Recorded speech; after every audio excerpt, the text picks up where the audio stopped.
находимся на нулевом километре магистрального газопровода Сарыарка. Как раз на месте врезки к существующему газопроводу Бейнеу-Базу-Шымкент. На данном километре расположен пункт управления газопроводом Кызылорда именно и газоизмерительная станция. На сегодня уровень газификации у нас в стране составляет почти 50%. Газифицировано 9 областей, в основном западных и южных. При этом центральные и северные регионы страны все еще остаются без газа. Осыны ойлаған кезде мен Қызылорда облысындағы Қараөзек деген жерден Жезқазған, Қарағанды, Теміртау, Астана арқылы бойынша магистралды газ құбырын салуымыз керек деп ойладым. Бұл 2.700.000 адамды газбен қамтамасыз етумен қатар арқаның экологиялық жағдайын зор ықпал ететін болады. Тұңғыш президенттің халыққа жолдауы еліміздің тарихындағы ең ауқымды, аса күрделі де маңызды жобалардың бірін іске қосты. Және бұл Сарыарқа жобасы.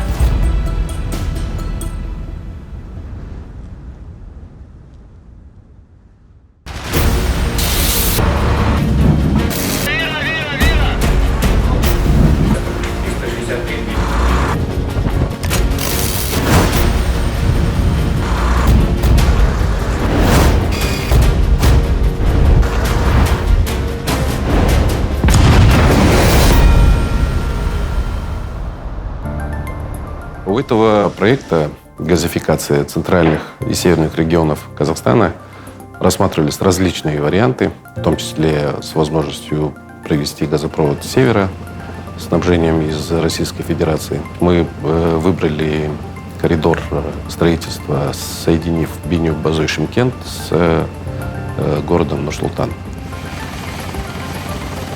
Так как мы сделали полностью всю инфраструктуру, чтобы снабжать Казахстан газом, юг Казахстана газом западных месторождений, мы имеем возможность сделать ответвление от этого газопровода на центральные и северные районы области Казахстана.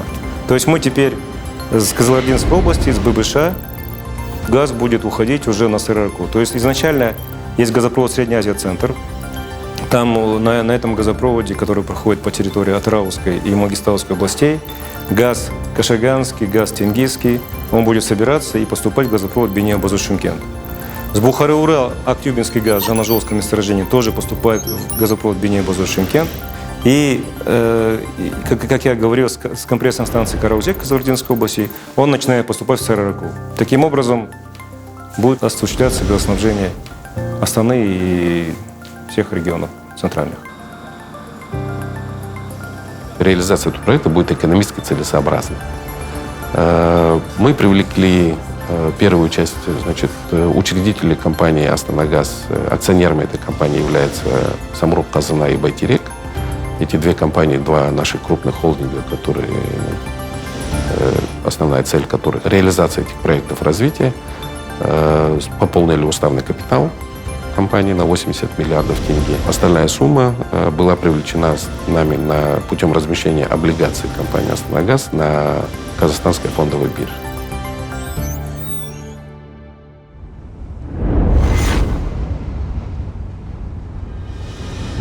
В вахтовом городке на данном месте где-то около 500 человек находится. Первоначальный процесс – это прибытие небольшой бригады из 15 человек, которые непосредственно готовят место для установления всех модулей и производится установка столовой. После этого жилые вагоны, кедр и жилые модули для проживания людей. Потом уже устанавливается офис для работы инженерно-технического состава.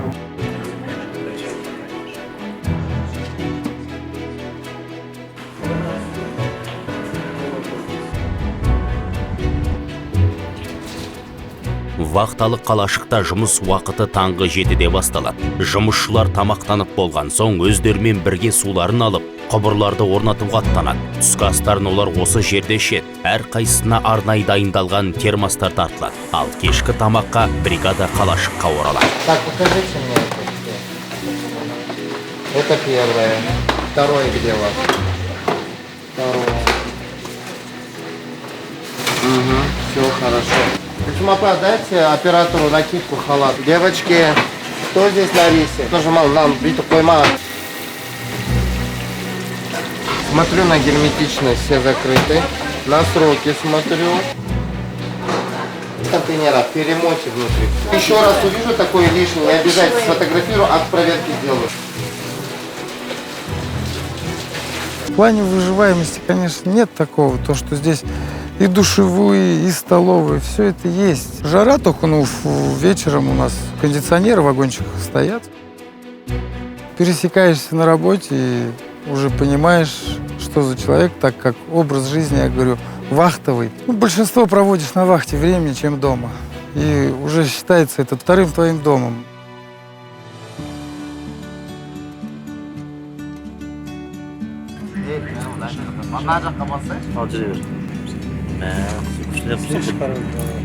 У нас котик, ему 5 месяцев. Когда мы здесь начинали работать, вот он был маленький. Зовут его Женя. Мы его назвали в честь коменданта. Такой же добрый, такой же домашний. Он жил под этой столовой. Мы его потихоньку приручили. Сейчас у нас в комнате живет. Напоминает хоть домашний уют, вдали от дома.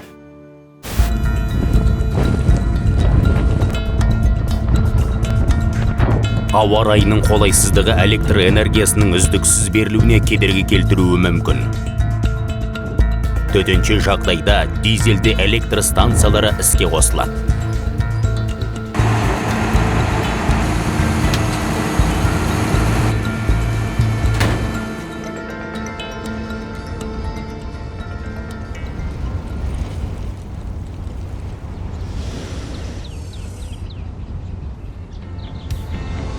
Даня, давай. Я голова, ты сила. Газ құбырының құрылысы бірнеше кезеңнен тұрады. Оның бірі траншеялар қазу, жару және дәнекерлеу жұмыстары.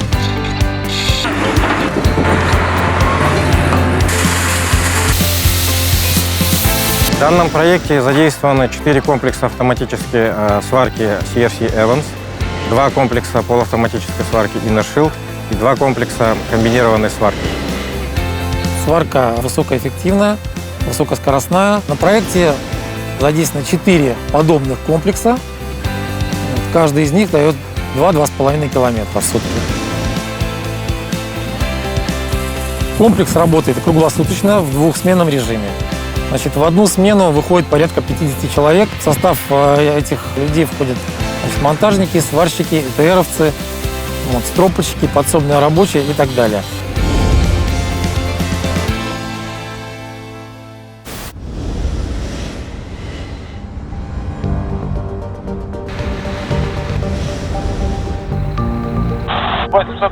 Труба. По проекту у нас проложен газопровод через республиканские автодороги, железные дороги. Необходимо произвести эти буровозрывные работы, бурение.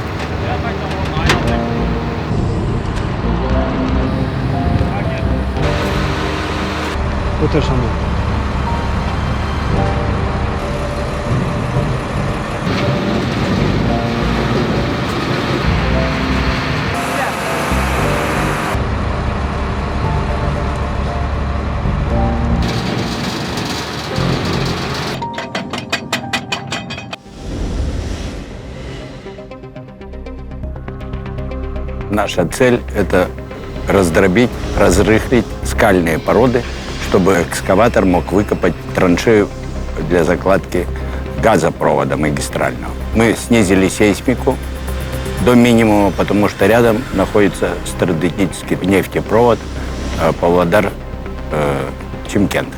Вот. Рядом с ним ЛЭП. Это все в 100 метрах от взрывных работ. Поэтому применили специальные методы взрывных работ.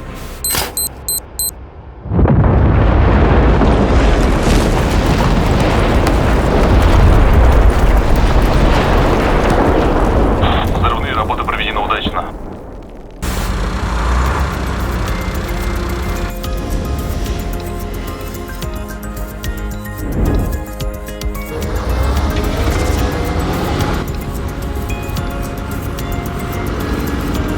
Алдымызда көктем айларында жауындар жауып кетті.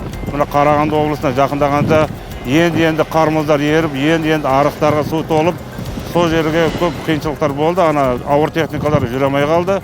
Соны жаңағыдай жүру үшін біз уақытша жолдар соқтық, айналып өтетін жолдар соқтық. Сонда қиыншылықтар болды, батпақтар, техникалар батып қалды. Бәрі жерде тоқтамай жұмыс жасап жатыр. Ерекшелігі солда.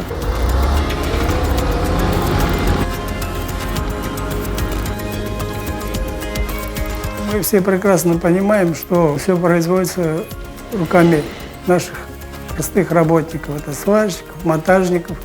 Да, мы должны заботиться о их здоровье, заботиться о их правах, заботиться о создании безопасных условий туда в первую очередь. Весь труд наш направлен, чтобы ребята приехали на строительство живыми, здоровыми и возвратились в свои семьи тоже здоровыми. Жоғары кемшесіңіз қандай жаққа? Үрлейсіз. Жақсы болды ма? Енді қазір тамызам көзіне. 120-да 80. Кім өпсейсіз? Монтажник. Осылай отырасың 2 минуттай. Анашым, қалай жағдайыңыз? Привет, моя, как дела? Хорошо, сам как? Я что, иду в трудом, сами опёрся. Яши, мы на работе. Тём, приехал же? А чё ж ты так? Енді ауа райы күзге қарай келе жатыр ғой. Күнде той ауылда тұр. Тойлап жүрсіздер ме? Не трудно? Нормально. Шүкір Аллаға деп өзіріз. Денсаулық қалай? Аман есен бәрі. Сен артында бауырың бар саған қарайды. Ол да сені күтеді, сағынады. Когда домой? Домой скоро, вот 1-го. Ждем тебя.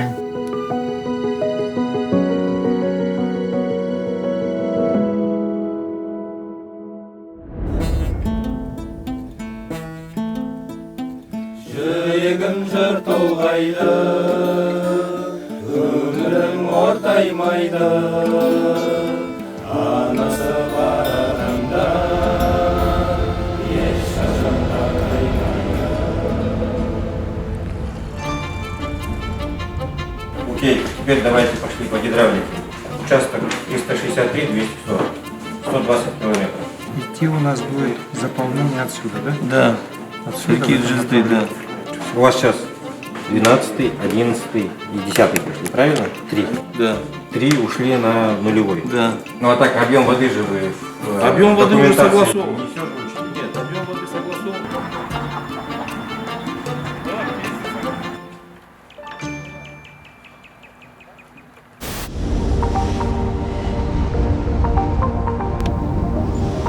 Нақтылық бұл бүкіл құрылыс процесінің маңызды өлшемі. Оның сақталуына жауап беретіндердің бірі геодезист.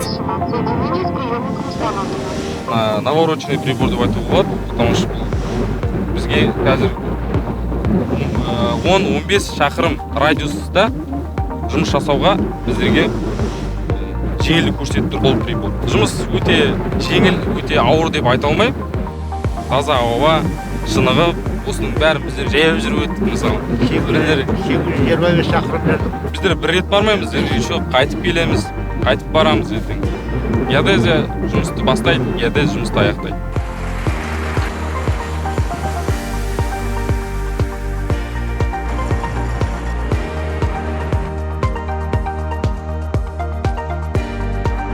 В данном проекте задействовано более 2000 человек и более 700 единиц автомобильной специальной техники.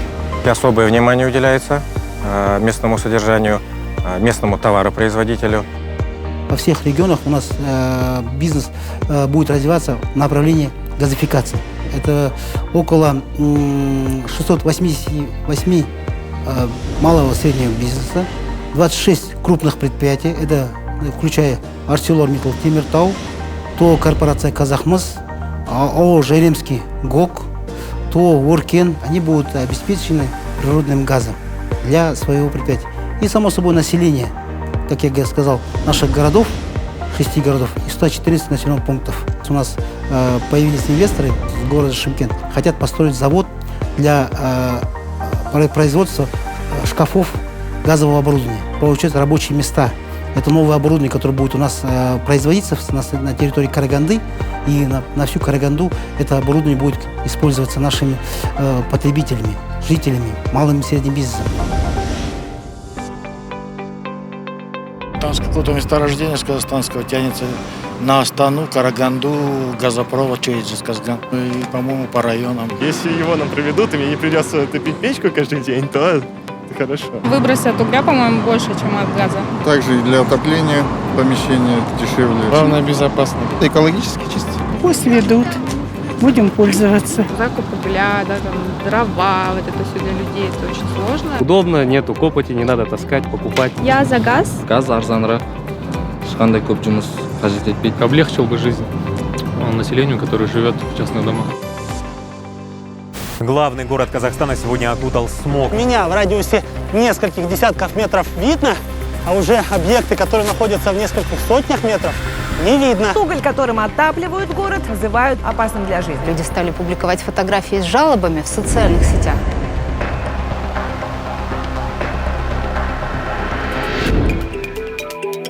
В Астане сейчас сжигается уголь, и только в год по разрешительным документам Астана Энергия, которая является управляющей компанией ТЭЦов, в год образуется около 7 тысяч тонн взвешенных веществ. То есть, если мы перейдем на газ, то эти вещества взвешенные будут исключаться. Если по стоимости смотреть, возможно, газ обходится дороже, чем уголь, если смотреть только на прямые затраты, да, прямые расходы.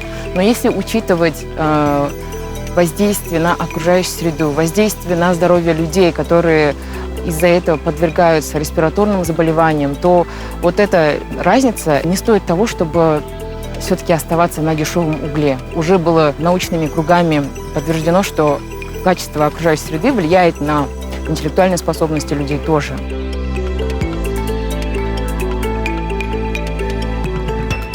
Если вот мы планируем закончить свое строительство в конце декабря этого года, то это не говорит о том, что вот сразу же 1 января у потребителей появится газ. То есть у каждого акимата есть свой план газификации. Город поделен на участки у них. Внутри этого плана выстроены очереди. Но в первую очередь, естественно, это теплоносители, да, это наши ТЭЦы нашего города. Затем массивы такие большие, вот Юго-Восток, Коктал.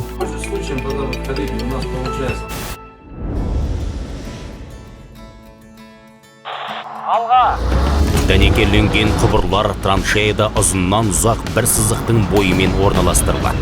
Олардың беті жабылғаннан кейін газдың берілуін күту ғана қалады. Газ будет проделать длинную дорогу, это порядка 2000 километров.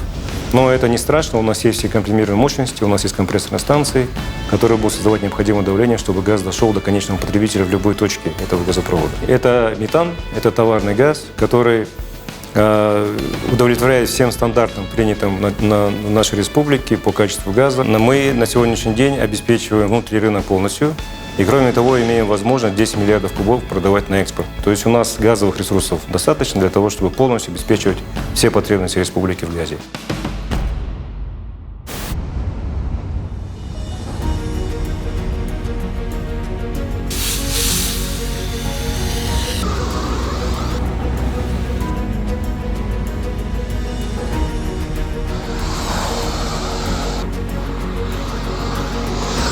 Мы за 1 год построили трубопровод маленечко длиннее, чем газопровод на Китае. Вот это есть тот рекорд, о котором можно говорить и можно сравнить. Аналогов такого строительства в такие короткие сроки, с таким малым временем на подготовку в мире еще не было. Срок реализации первого этапа занимает 36 месяцев. Мы же планируем его выполнить за 9. Второй этап предусматривает строительство газопровода на Кокшетау. Следующий этап строительства газопровода от Кокшетау на Петропавловск. И если потребители будут достаточно большие, крупные, то нам необходимо будет построить еще 2 компрессорные станции. Это вот 4-й этап. Газдың соңғы тарифтерін монополияға қарсы комитет белгілейді. Бұл бағаның өсуіне жол бермейді, ал бүкіл құн құрау процесі ашық болып қалады. Сарыарқа тәуелсіз Қазақстанның ең ірі инфрақұрылымдық жобасы болып табылады. Ол рекордтық 12 айға жетер-жетпес мерзімде жүзеге асырылды. 2019 жылдың қазанында газ құбырының алтын бөлігі дәнекерленді. Бұл жобаға қатысушы үлкен бір команданың күш-жігерін біріктірген нүкте. в проектах газификации очень важно, что потребитель, ты знаешь потребителя в лицо. То есть это вот, например, ты сам, там, твои там знакомые, твои соседи. Я вот в детстве вырос в ауле, и вот когда к нам газ пришел, я даже помню сейчас, как у нас поменялось там, качество жизни. Там, у нас появилась горячая вода, мама уже там, не топила печь, мы там не таскали уголь. И я помню, это такой праздник на нашей улице Заводской, помню, как сейчас.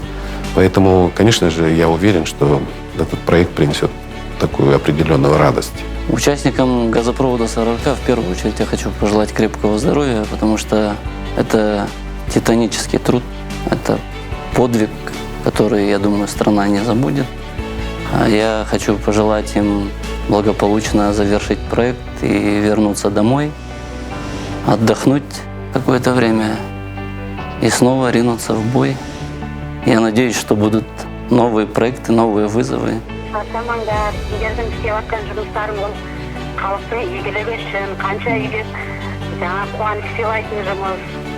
Сондай проектті жұмыс істеп жатқан менің балам сөйтіп көршілерге, ағайынға дейін мақтан етемін. Я горжусь своей работой, что я делаю. Мы созидаем, понимаете, мы строим. И работаем воодушевлением не только я, но и все наши ребята. Оля, ты готов? Да, всегда готов. Хочу отметить слаженную работу всех служб, которые участвуют в строительстве проекта. Самое главное, чтобы у нас здоровыми возвращались в свой круг своей семьи. Голубое топливо – это будущее. Это очень полезное дело, чтобы люди были с газом во всей нашей стране. Делаем благое дело для всех казахстанцев. Всем счастья, тепло, и чтобы всегда у них в доме горел газ. Надеюсь, что, будучи пожилым человеком, буду говорить своим детям и внукам, что я один из тех людей, который строил данный газопровод.